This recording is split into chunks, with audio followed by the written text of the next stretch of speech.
Meus irmãos, eu quero, antes de entrar no texto propriamente dito, lembrar um incidente na vida de Elias, quando ele julgou que estava só. Era prevalente o culto a Baal, e ele não era um homem mau, mas ele orou para que não chovesse, na esperança de que o povo voltasse para Deus através de um tempo de sequidão, de sofrimento.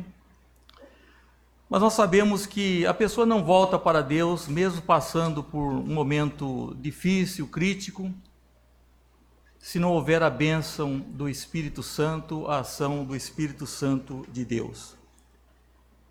E então Elias agora, quando Deus revelou que haveria agora chuva, que voltaria os tempos chuvosos, ele faz um desafio aos profetas de Baal. Então Acabe, o rei, ele reúne no Monte Carmelo todos os profetas de Baal, e Elias disse ao povo: até quando cocheareis entre dois pensamentos? Se o Senhor é Deus, segui-o; se é Baal, segui-o. Porém o povo nada lhe respondeu. O povo permaneceu silente diante dessa possibilidade colocada por Elias.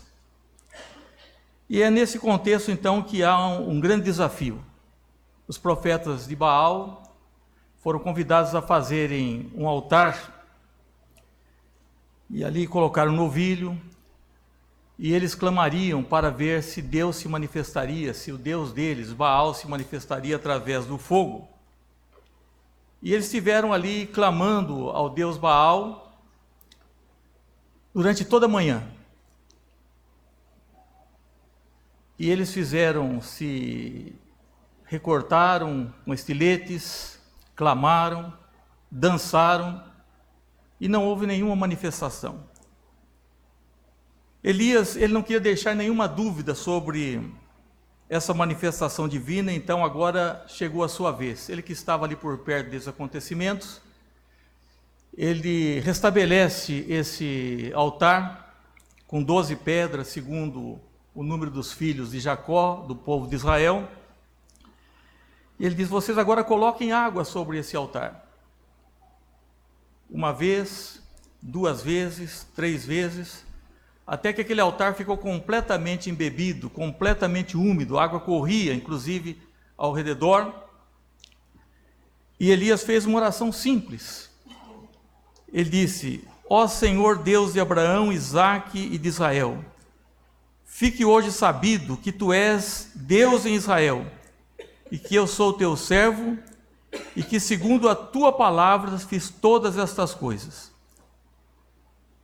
E caiu fogo do Senhor e consumiu o holocausto, e a lenha, as pedras e a terra, e ainda lambeu a água que estava no rego. E vendo o povo, caiu de rosto em terra e disse: ó Senhor, o Senhor é Deus, o Senhor é Deus. Então Elias agora falou para o povo: agora vocês deem cabo desses profetas de Israel. Naturalmente, como nós lemos, como nós podemos constatar, foi uma grande experiência, uma manifestação extraordinária do poder de Deus, vindicando a sua soberania diante de todos e consumindo aquele altar. Mas, para nossa surpresa, quando Acabe contou a Jezabel, sua esposa, o que havia ocorrido, Jezabel ameaçou a Elias e mandou dizer a ele: faça-me os deuses como lhe aprouver, se amanhã a estas horas não fizer eu a tua vida como fizeste a cada um deles. Temendo, pois, Elias levantou-se para salvar sua vida, se foi e chegou a Berseba, que pertence a Judá, e ali deixou o seu moço. Ele mesmo se foi ao deserto o caminho de um dia, e veio e se assentou debaixo de um zimbro, e pediu para si a morte, e disse: basta, toma agora, ó Senhor, a minha alma, pois não sou melhor do que meus pais. Depois desse incidente grandioso, era natural que houvesse uma reação diferente, que alguém da casa, do palácio, se convertesse ao Deus verdadeiro. Entretanto, não foi isso que aconteceu. E Elias agora entrou num estado de desalento, de desânimo. E, como vemos, ele estava aqui completamente frustrado. E nós sabemos que a frustração é uma das causas, talvez a causa da depressão, porque nenhum de nós tem nesta vida tudo o que nós almejamos ou que as coisas sejam da forma que nós queremos. Seria tão bom se nós pudéssemos eliminar algumas adversidades, mas muitas coisas não ficam assim na nossa opção. Nós temos tentação e temos provação. A tentação é no sentido de nos levar ao pecado. E a provação nós temos que encontrar um sentido, e há um sentido quando passamos por provação. Elias, ele não conseguiu entender como que Deus se manifestou tão poderosamente e agora ele era uma pessoa frustrada, porque apesar de um fato tão grandioso, ele estava agora completamente intimidado, a tal ponto que ele fugiu para o deserto e pediu para si, inclusive, a morte. Na verdade, as experiências são diferentes. Nós temos também outro personagem bíblico que houve uma conversão, houve uma reação favorável, mas ele também ficou frustrado. E Deus falou, mas Jonas, chamava-se Jonas, é razoável essa tua ira? Ele falou, não, é razoável, sim, até a morte. E nós vemos que Deus o ensina de uma maneira muito interessante. Nós conhecemos lá que Deus mandou um vermezinho picar uma boboreira que lhe trazia conforto, uma sombra, vinha um vento calmo, oriental, e Deus mandou que o verme fosse lá e picasse a boboreira, e ele falou, mas você está preocupado porque você perdeu esse seu conforto aqui, eu não vou ter misericórdia, pena de tantas pessoas que não sabem distinguir entre a mão direita e a mão esquerda. Então nós vemos dois personagens, Elias que esperava que houvesse conversão, que houvesse mudança, e ele não entendia assim, e Jonas que, no caso, quando houve realmente conversão de uma cidade inteira, mas mesmo assim, ele se mostrou frustrado, porque não era o resultado que ele esperava. Na verdade, muitas pessoas se sentem frustradas. Elias estava frustrado porque derrubaram os altares, quebraram a aliança, e ele tomava aquilo como se fosse uma coisa não só ofensiva a Deus, mas a si mesmo. Muitas pessoas também se sentem frustradas, às vezes com a igreja, com o pastor, com os pregadores, e, na verdade, dificilmente alguém vai se sentir depressivo ou frustrado por causa dos interesses do reino de Deus. Era o caso de Elias, ele estava completamente frustrado porque não houve, através desse fato tão grandioso, uma mudança necessária. Meus irmãos, na nossa experiência pastoral, e eu acredito todo líder, também não é só a pessoa que fica frustrada com o pastor, com a igreja, nós também líderes ficamos às vezes frustrados. Porque pensamos que isso afeta diretamente a nós. Na verdade, Paulo uma vez olha para a igreja e diz, olha, muitos de vocês já poderiam ser mestres, mas não haviam progredido. Eram como crianças, precisavam ser alimentados com leite. Uma vez também Samuel, vendo que o povo tomou uma direção contrária à vontade de Deus, ele ficou muito entristecido. E Deus falou, Samuel, mas por que você está entristecido? Isso não é com você, isso é com Deus. Você está realmente ressentido com essa situação, mas isso é comigo e não com você. Mas na verdade não são só as pessoas que ficam frustradas, os pregadores, os líderes ficam frustrados, porque na verdade nós esperávamos, a gente vê uma pessoa que parece que vai com tudo e de repente ela já estaciona na sua caminhada quando não regride. Eu creio que esse é um males das pessoas que realmente se preocupam com o reino de Deus. E Elias falou, eu estou realmente muito sofrido, porque eles derrubaram os teus altares, eles quebraram a aliança. E então eles não eram mais adoradores, eles eram consumidores. E as pessoas não querem entrar em depressão e frustração, mas não aprenderam a adorar a Deus. Elas vêm e dizem: ó Senhor, me dá saúde, abençoa as minhas finanças, abençoa a minha família. Mas a Bíblia diz que Deus procura verdadeiros adoradores. É natural que Deus nos abençoe e tem nos abençoado. Mas a frustração é um dos motivos da depressão, do desalento. Às vezes um pouco temporário, às vezes mais longo. E há pessoas que precisam de medicamentos, há pessoas que precisam ser internadas, porque, na verdade, ela sente-se frustrada em um aspecto ou outro da vida. Eu quero dizer que a nossa plena satisfação está em Deus. Mas, como seres humanos, todos nós, crentes e não crentes, estamos propensos a passarmos por um período de desalento, de desânimo, como aconteceu com esse servo de Deus, como aconteceu também com outros servos de Deus. Às vezes algumas pessoas dizem: o crente não fica depressivo, e até atribui isso maldosamente, ou por falta de conhecimento, a outros fatores, né, que não vamos aqui nem mencionar, mas nós sabemos que, na verdade, isso pode acontecer porque não estamos também em consonância com a vontade de Deus. Porque os nossos pedidos eles não são aceitos, porque diz: pedis e não recebeis porque pedis mal. Um outro fator aqui dessa questão desse desalento, diríamos até uma depressão por parte do salmista, é que ele fugiu. Ele, temendo, né, teve medo. Nós sempre dizemos que as pessoas têm dois grandes medos: o medo da vida e o medo da morte. Ah, Senhor, o que vai acontecer, né, com as minhas finanças, com a minha saúde, na minha velhice, como serão as coisas?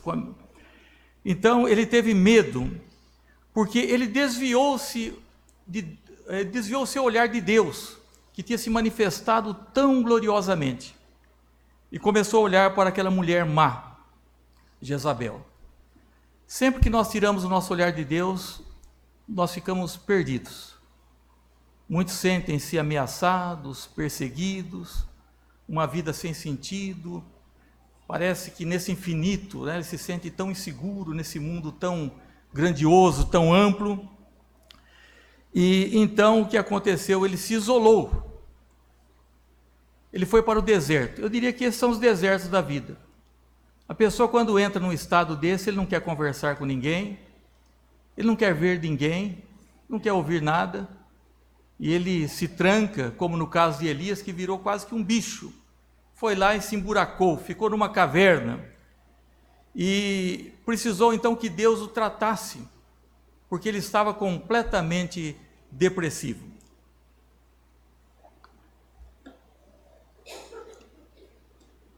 E o pior de tudo é que ele desejou a morte. O normal, meus irmãos, é nós queremos viver. Né? Há um psicólogo, Viktor Frankl, eu já falei sobre ele, austríaco. Ele falou que as pessoas que viveram no campo de concentração, ele mesmo tinha sido vítima, eram as pessoas que queriam viver e que procuraram um significado. E nós, como cristãos, temos isso ao nosso alcance, nós sabemos por que vivemos,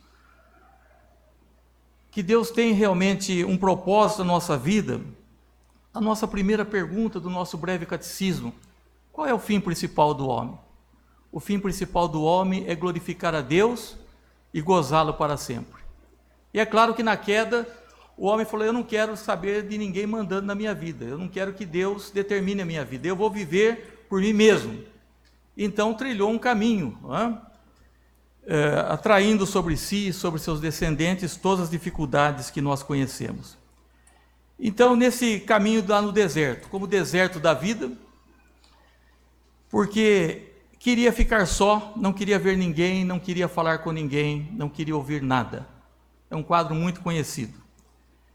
Às vezes nós precisamos nos retirar para um momento de comunhão com Deus.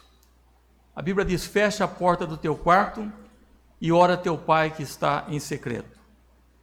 Eu posso inferir que Elias, bastante magoado, ressentido, desanimado, ele deve ter questionado a Deus aqui nesse momento.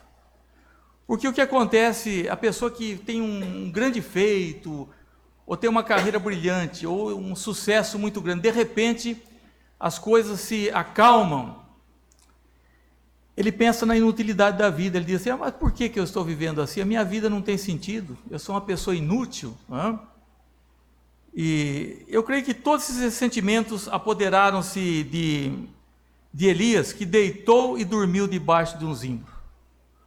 Quantas pessoas, às vezes cansadas, tristes, foram dormir de tristeza. E então Elias passa por todos esses eventos. Existem muitos textos, porque os salmos falam da alma do salmista, os sentimentos. Fala de um quadro dele também dizendo assim: as minhas lágrimas têm sido meu alimento dia e noite, enquanto me dizem continuamente, o teu Deus onde está? E a pior coisa que tem nesse momento é a pessoa se afastar de Deus. E então, até aqueles que o desafiavam, diziam, onde é que está o seu Deus para você estar numa situação como você encontra? Ora, você não é um cristão? E ele falou, não, as minhas lágrimas têm sido meu alimento. É isso que consiste o meu alimento. Lágrimas dia e noite. Enquanto me diz continuamente, o teu Deus onde está? Diz, lembro-me destas coisas e dentro de mim se me derrama a alma. E como passava eu com a multidão de povo, e os guiava em procissão à casa de Deus entre gritos de alegria e louvor e multidão em festa. Ele tinha ido à igreja, tinha participado daqueles momentos de louvor, porque o culto, ele tem as suas nuances na sua liturgia. Ele tem o seu momento de prelúdio, tem o seu momento de contrição, de tristeza pelos nossos pecados, tem o seu momento de exaltação. O culto não é assim, vamos cantar uns cânticos e depois vamos ter uma palavrinha. Não, ele tem uma liturgia. E aqui ele está se referindo aos momentos de exultação. Ele diz, como passava eu com a multidão, eles guiavam em procissão, em gritos de alegria e louvor e multidão em festa. Eles estavam indo em direção à casa de Deus e o faziam com alegria. Eles não vinham aborrecidos. Como que nós podemos vir aborrecidos diante de Deus? O salmista diz, alegrei-me quando me disseram, vamos à casa do Senhor. E agora essas coisas já não tinham sentido mais para ele, porque havia perdido a alegria. Então ele faz uma pergunta. A pessoa desalentada, ela se torna introspectiva. Ele diz, por que estás abatido a minha alma? Por que te perturbas dentro de mim? O que está acontecendo comigo? Por que a minha alma está abatida? Por que eu estou perturbado? Diz, espera em Deus, pois a Ele o louvarei, a Ele meu auxílio e Deus meu.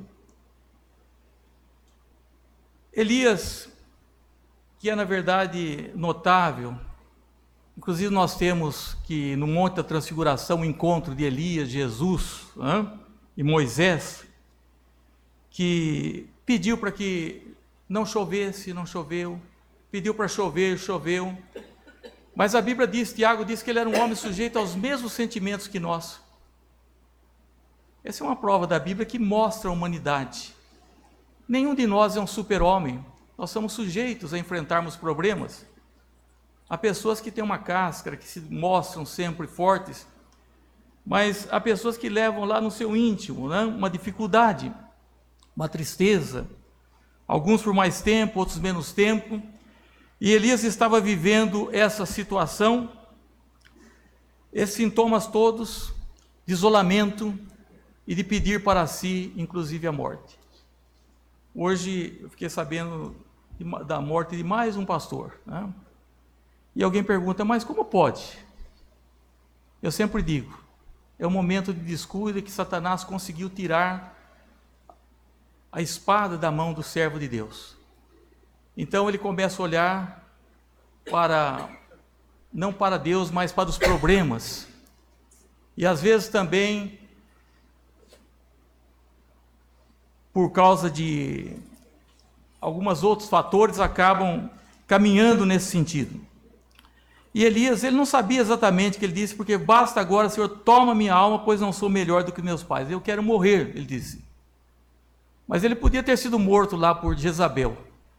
Talvez não tenha querido morrer nas mãos dos ímpios. E uma morte também violenta. Mas ele falou, Senhor, eu quero morrer. E hoje nós temos visto que muitas pessoas têm manifestado esse desejo de partir. Então, agora, uma coisa que nós precisamos dizer em tudo isso é que Deus não permite que um filho seu entre em depressão sem que ele saiba e sem que ele acompanhe. Lá em Hebreus diz, não te deixarei e nem te desampararei. Não te deixarei e nem te desampararei.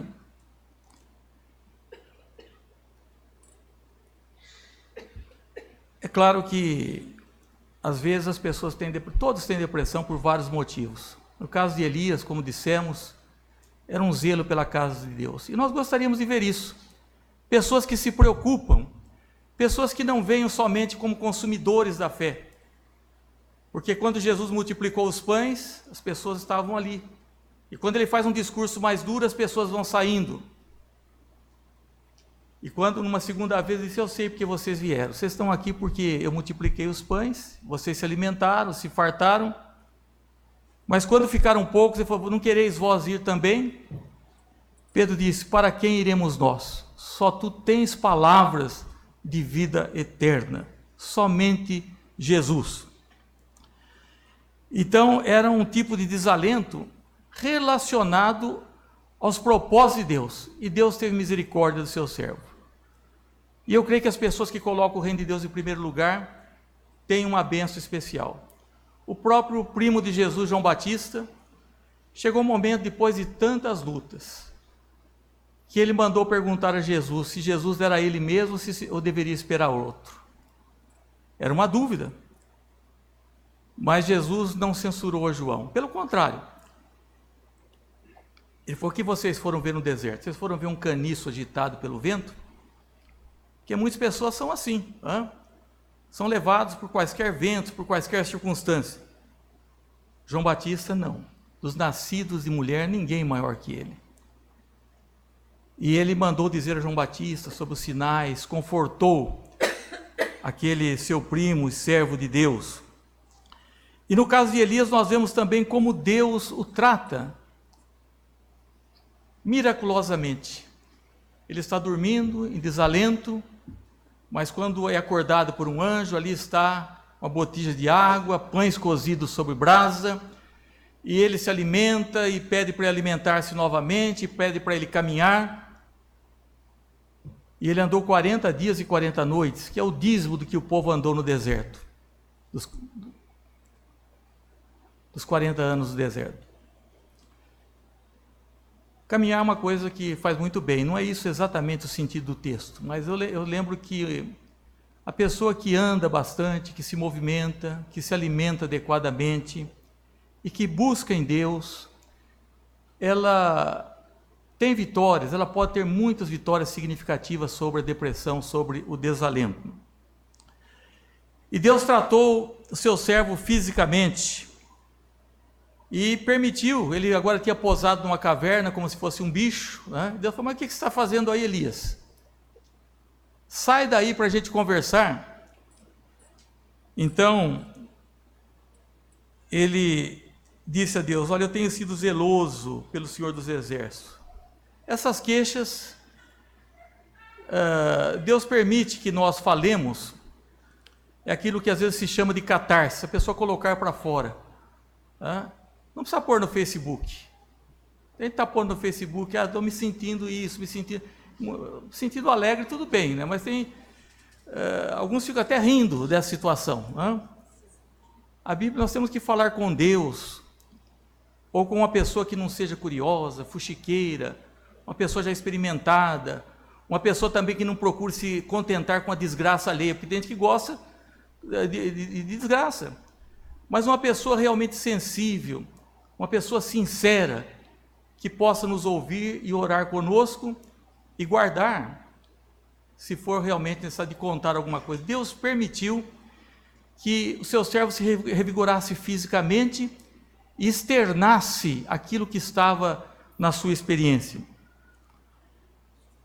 E não era uma coisa egoísta, eu acho muito bonito isso. Porque muitos motivos de depressão, há lágrimas que não valem a pena.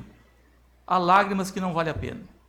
São caprichos, são desejos carnais, egoístas, que não estão de acordo com a vontade de Deus.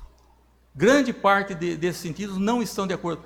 Mas quando nós pedimos alguma coisa de acordo com a vontade de Deus, Deus nos abençoa e nos ajuda. E ele falou, o que está acontecendo comigo é isso, eu tenho sido muito zeloso. Eu esperava que ia ter uma reação positiva. E não houve. Pelo contrário, eu estou aqui com medo, estou sozinho, estou correndo. Foi o povo deixou a tua aliança. Deus é o Deus da aliança. Derrubaram os teus altares, porque o povo de Deus tem que ser um povo adorador, não é consumidor da fé. Nós podemos pedir, sim, mas nós temos que ser primeiramente adorar a Deus, como Abraão adorou. Ele é chamado o pai dos crentes. Vou matar os teus profetas e eu fiquei só e procuro tirar minha vida. Ele não estava só, ele se sentia só. Às vezes é um sentimento é uma coisa muito subjetiva. Na verdade, Deus nunca se deixou sem testemunha, mas ele achava que era só ele. E nós sabemos mais tarde que Deus preservou pessoas, 7.000 pessoas que não dobraram os seus joelhos a Baal. Então, nós vemos como Deus está tratando, permitindo que ele externasse tudo o que estava no seu coração. E nós precisamos aprender a falar com Deus. Então, Deus disse, põe-te nesse monte perante o Senhor, no mesmo monte Horebe, onde Moisés tinha tido uma experiência com Deus. Fica aqui nesse monte. Então aconteceram algumas coisas, fenômenos da natureza, que eles nos dizem tanto. Quando nós vemos o mar e olhamos na sua grandiosidade, na sua beleza, e aqui houve inicialmente um terremoto, mas o Senhor não estava no terremoto. Depois, fogo, mas também não estava o Senhor no fogo. Um vento inicialmente que fendia os montes e despedaçava as penhas. Isso é, roía debaixo dos seus pés, a terra se abria. Era uma coisa assim grandiosa, um fenômeno. Mas de repente houve o que? Um cicio tranquilo e suave. Talvez Elias sentiu mais a presença de Deus, não naquele momento em que ele estava lá, naquela agitação, contendendo com os profetas de Baal, ou nas grandes coisas, mas naquele encontro tranquilo, pessoal. Deus estava ali naquele vento tranquilo, suave, e Deus falou com ele, e já tinha dito, falou, longo te será o caminho. Ele pensou que já ia morrer naquele instante, mas ele falou, não, eu tenho muitas coisas para você. Inclusive, ele ia ungir um rei, ele ia também nomear o seu sucessor, E como que deve ser feito quando a pessoa está numa situação de desalento, de desânimo? Como que podemos fazer? Eu creio, meus irmãos, que a primeira coisa é se mover. Ele sai desse monte, eu vou falar com você, mas aquele mesmo salmo que nós lemos, diz aqui que ele louvara a Deus.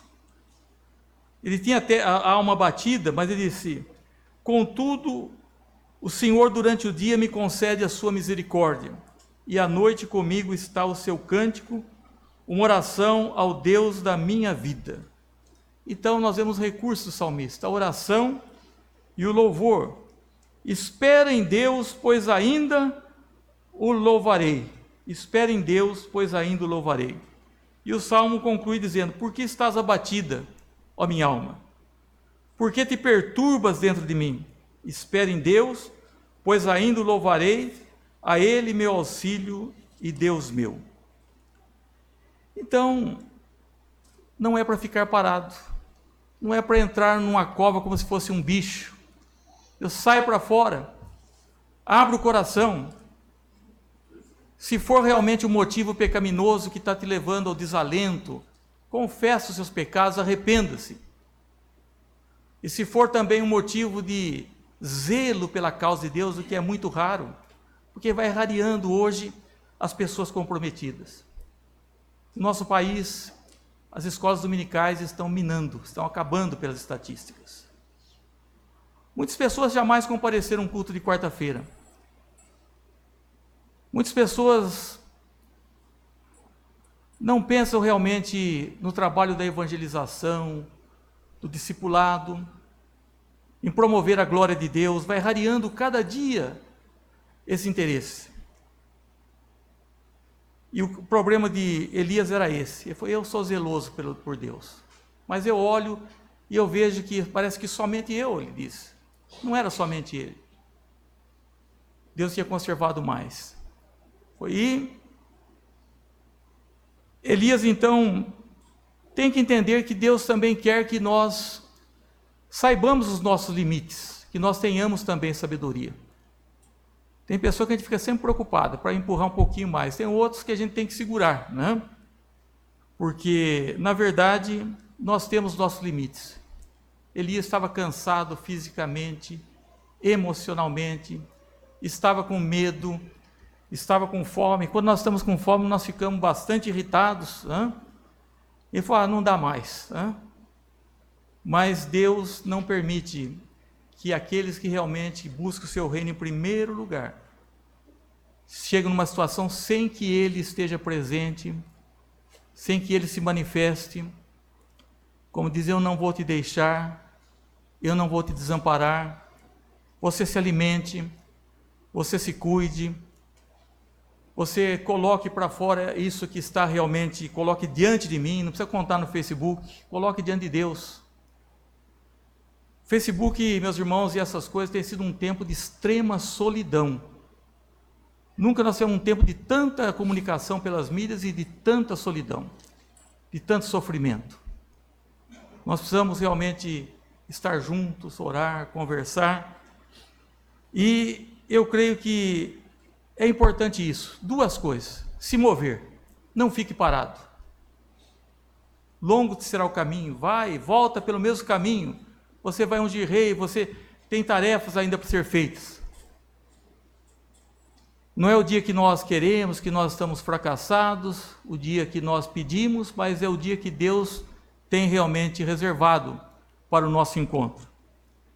E acima de tudo, isso que é importante, louvar a Deus.